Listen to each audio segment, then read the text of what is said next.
manusia menorehkan aksara, ada masa ketika kehidupan masih sangat sederhana. Sebuah era tanpa tulisan, tetapi penuh kreativitas dan perjuangan. Inilah zaman prasejarah, di mana batu dan kemudian logam menjadi saksi perjalanan manusia purba. Apa itu zaman prasejarah? Zaman prasejarah adalah masa sebelum manusia mengenal tulisan, karena belum ada catatan tertulis. Kita mengenal periode ini melalui benda-benda peninggalan, artefak batu, logam, tulang, dan struktur megalitik.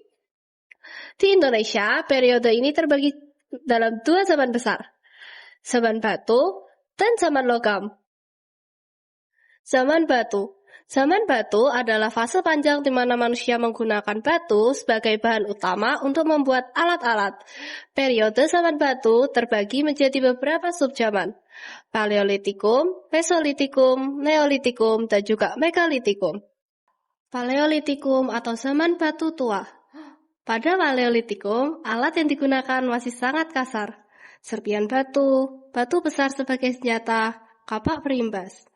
Manusia hidup berpindah-pindah atau nomaden, berburu hewan, mengumpulkan buah dan ubi-ubian.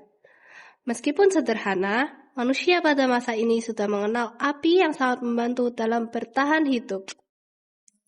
Mesolitikum atau zaman batu tengah. Memasuki Mesolitikum, kehidupan manusia mulai berkembang. Mereka tidak sepenuhnya nomaden, mulai menetap di tempat-tempat tertentu. Alat mereka semakin maju, bukan hanya batu kasar, tetapi mulai memakai tulang dan alat yang lebih halus. Neolitikum atau zaman batu baru. Lalu datang masa Neolitikum. Ini adalah titik penting. Manusia mulai bercocok tanam, berternak, dan menetap dalam komunitas. Peralatan batu sudah diasah halus. Kapak lonjong, gerabah, bahkan perhiasan batu mulai dibuat.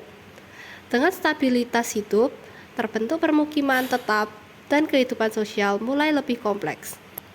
Megalitikum.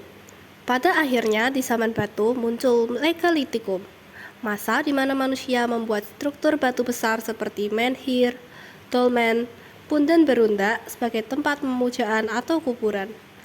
Bangunan batu raksasa ini menunjukkan bahwa mereka telah mengembangkan kepercayaan dan sistem sosial yang lebih kompleks. Zaman logam. Zaman logam disebut juga masa perundagian.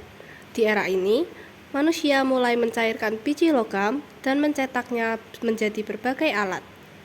Periode ini dibagi menjadi tiga: zaman tembaga, zaman perunggu, dan zaman besi.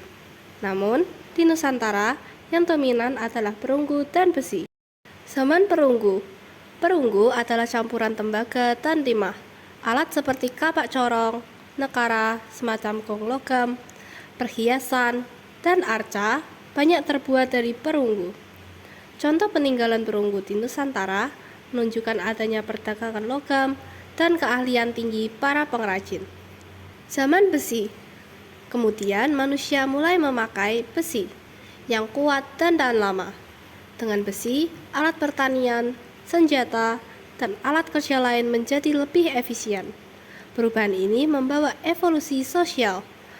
Muncul perbagian tugas, pengrajin, petani, pedagang, kepercayaan, dan struktur masyarakat yang lebih kompleks.